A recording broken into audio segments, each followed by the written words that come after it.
안녕하세요 여러분. 아두이노2 피삭 앤 엠벳 강의의 정봉진입니다. 반갑습니다.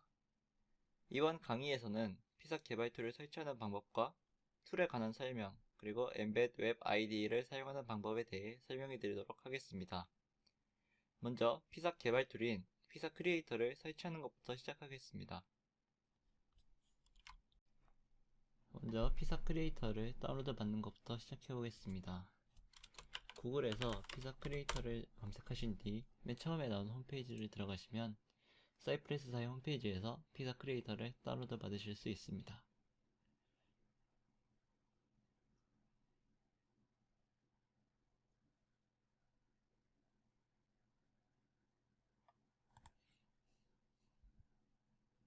오른쪽에 다운로드 피삭 크리에이터 버튼을 누르시면 피삭 크리에이터를 다운로드 받으실 수 있으며, 로그인이 되지 않으셨다면 아마 먼저 회원가입을 하신 뒤 로그인을 진행하시면 될 것입니다.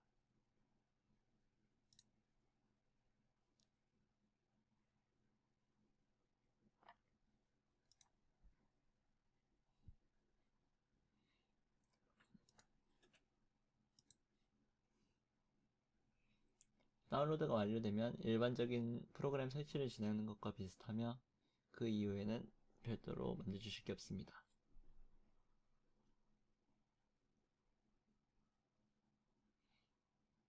경로는 기본 경로를 지정해 주시면 되고요.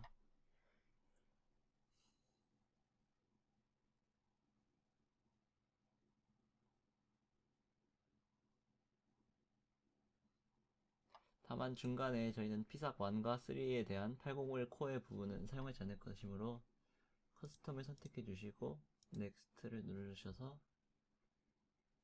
PK51 부분에 대한 부분을 체크를 해제해 주시고, 8051 디버거 이 부분은 필수니까 그냥 진행하겠습니다.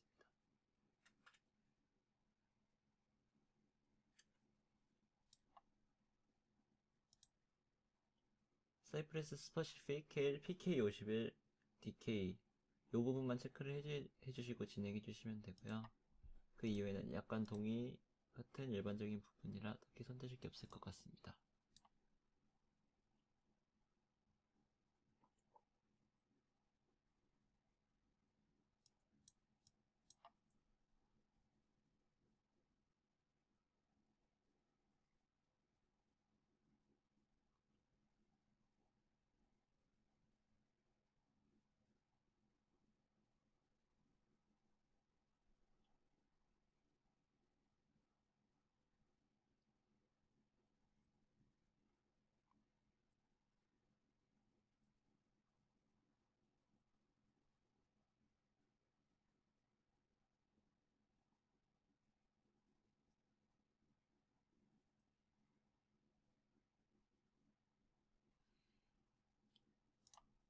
설치가 완료되면 피사 크리에이터가 실행되고,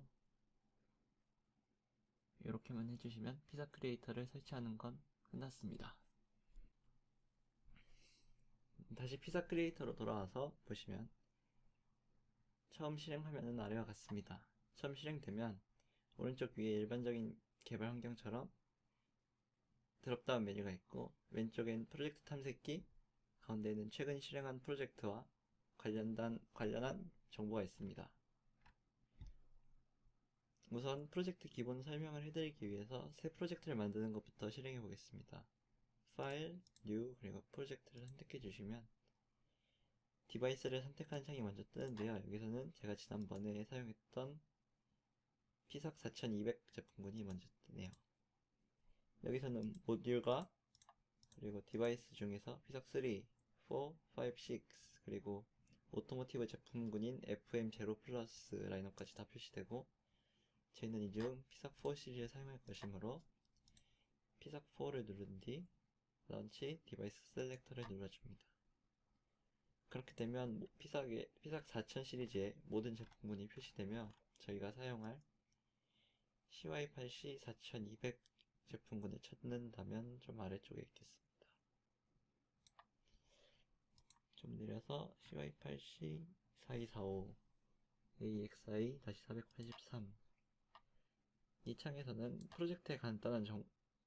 프로세서의 간단한 정보와 패키지, 그리고 IO나 주변 페리퍼럴들의 정보를 확인하실 수 있습니다.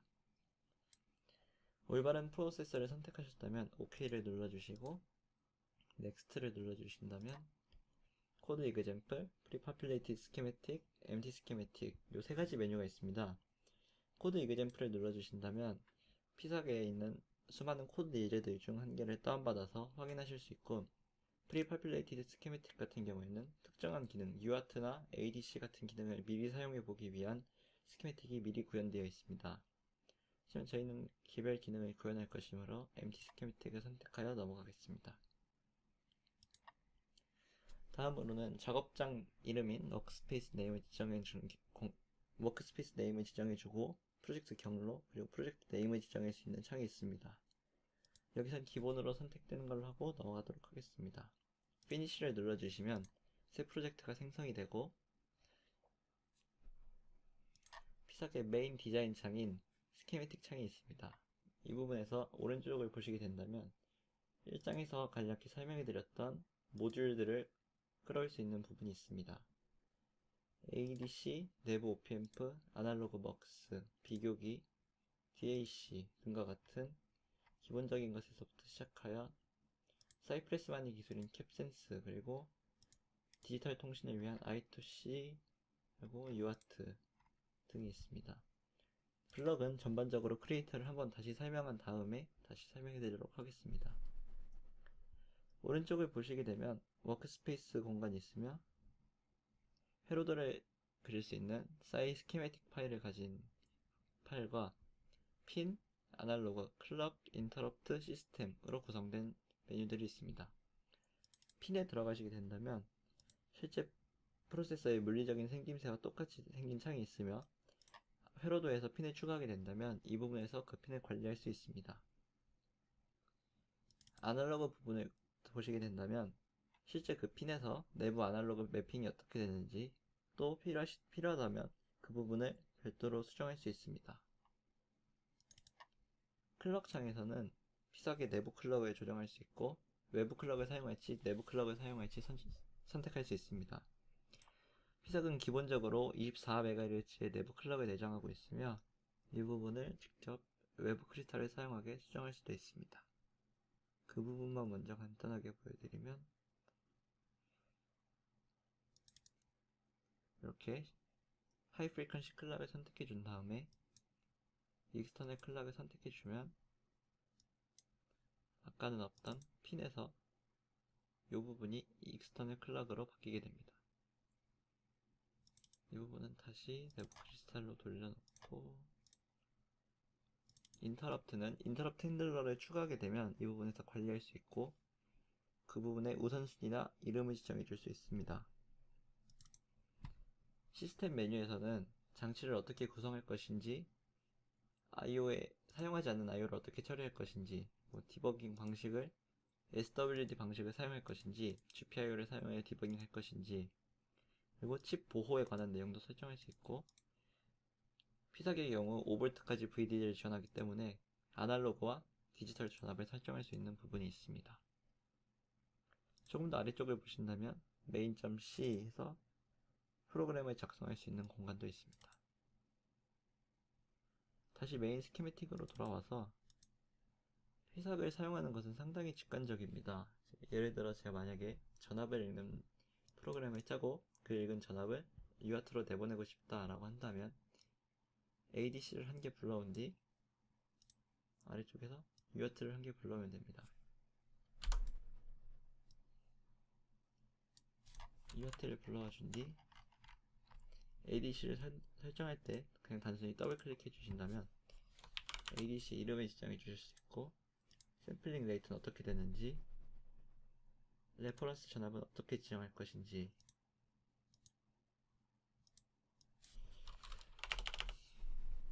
또 몇 채널 ADC를 구성할 것인지 싱글 엔드로 입력을 받을 것인지 디퍼런셜로 입력을 받을 것인지 설정할 수 있습니다. 이렇게 설정해주면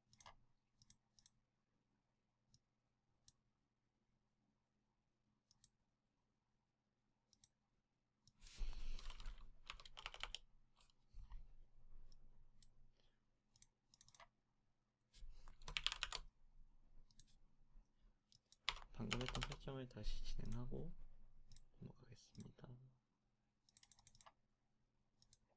한개 채널 싱글 엔디드 인풋 해주면 ADC의 그림이 가까이서 이렇게 1채널 ADC로 바뀝니다. UART 역시 마찬가지로 이름 바꾸는 것과 RX만 사용할 것인지 TX만 사용할 것인지 양방향 통신을 할 것인지에 대한 설정을 할 수 있고요. 보드레이트 설정과 데이터 비트, 페리티 비트, 스탑 비트 등에 관한 내용을 설정할 수 있습니다. 이렇게 한 뒤 아날로그 핀을 하나 끌어다 놓으시면 아날로그 핀을 하나 끌어 놓고 이름을 지정해 주게 되면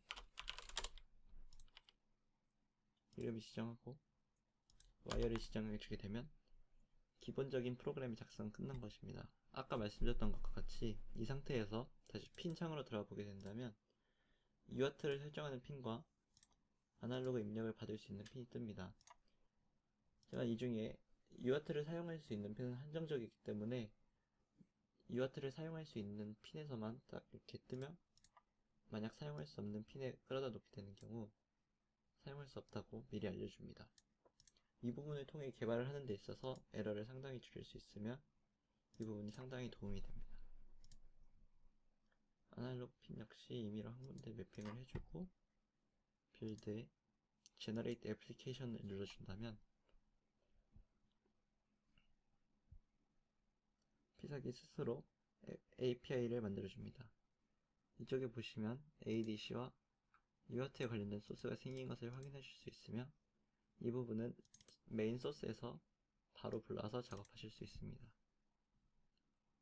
다시 아날로그로 돌아와 본다면 아까 저희가 지정했던 핀에서 지정했던 포트 0번에 6번 핀이 이렇게 검은 선을 통해서 매핑되어 내부 SAR ADC로 연결된 걸 확인할 수 있습니다. 피사기의 경우 내부 SAR ADC가 1채널이지만 만약 ADC가 한 개 더 있다면 1번 ADC로 매핑을 수정해 주거나 할 수 있습니다.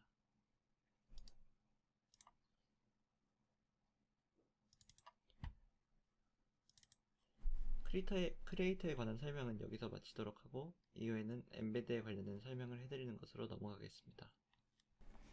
다음으로는 엠베드 웹 IDE를 사용하는 방법에 대하여 알아보겠습니다. 엠베드는 웹 개발 환경과 오프라인에서 개발 환경을 구축하는 두 가지 방법이 있습니다.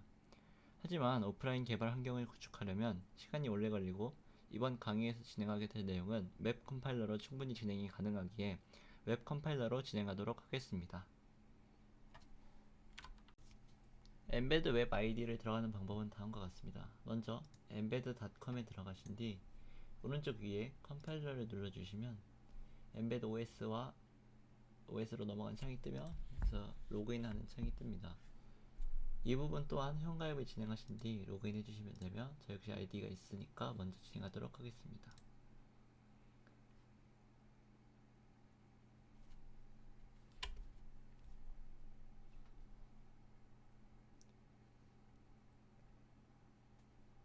계정에 로그인 해주시면 그 다음에 이제 엠베드 실제 작업창이 뜨는데 위 화면은 프로젝트 워크스페이스라고 불리며 작성 중인 프로그램의 프로젝트를 나타내 줍니다.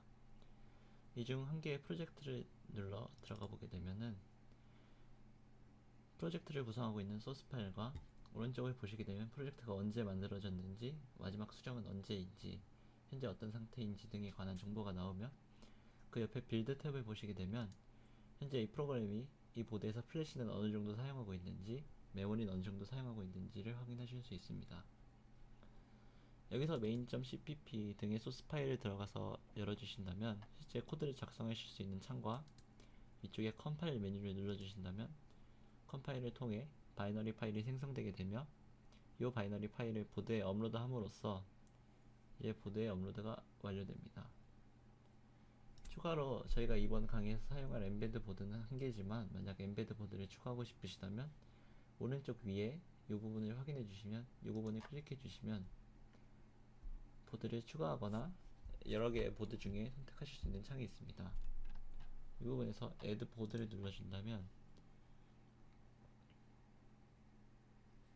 현재 embed enabled 확인이 된 보드들이 많이 뜹니다. 이 중에 오른쪽에서 아날로그 디바이스, 사이프레스, 노르딕, NXP, SRLabs, STM 등 많은 제조사의 보드를 추가하실 수 있고, 만약 이 중에 예를 들어서 제가 노르딕사의 NRF52 제품군을 추가하고 싶다라고 하면은 이 중에 NRF51DK를 한번 추가해 보겠습니다. 보드를 선택하신 뒤 보드 페이지에 보시면 보드 정보와 핀 이름, 그리고 간단한 기능 소개, 그리고 예제, 펌웨어 업데이트에 관한 정보가 있습니다. 오른쪽을 보시면 예제 프로그램들에 관한 설명이 있으며 이 부분을 통해서 미리 한번 테스트를 진행해 보실 수 있습니다. 보드를 엠베드 컴파일러에 추가하는 방법은 오른쪽 중간쯤에 보시면 Add to your Embed Compiler 버튼이 있습니다. 이 버튼을 눌러주게 되면 다시 엠베드 컴파일러 창으로 넘어와서 플랫폼 이게 여기 계정에 추가되었다고 뜹니다. 그 뒤 다시 컴파일러로 넘어오셔서 확인해 보시면 아까 봤던 NRF51DK가 추가되어 있는 것을 확인하실 수 있습니다. 여기서 이제 셀렉트 플랫폼을 선택한 뒤 개발해 주시고 컴파일을 눌러 빌드를 해주시면 NRF51 보드에 맞는 펌웨어가 빌드되어서 나오게 됩니다.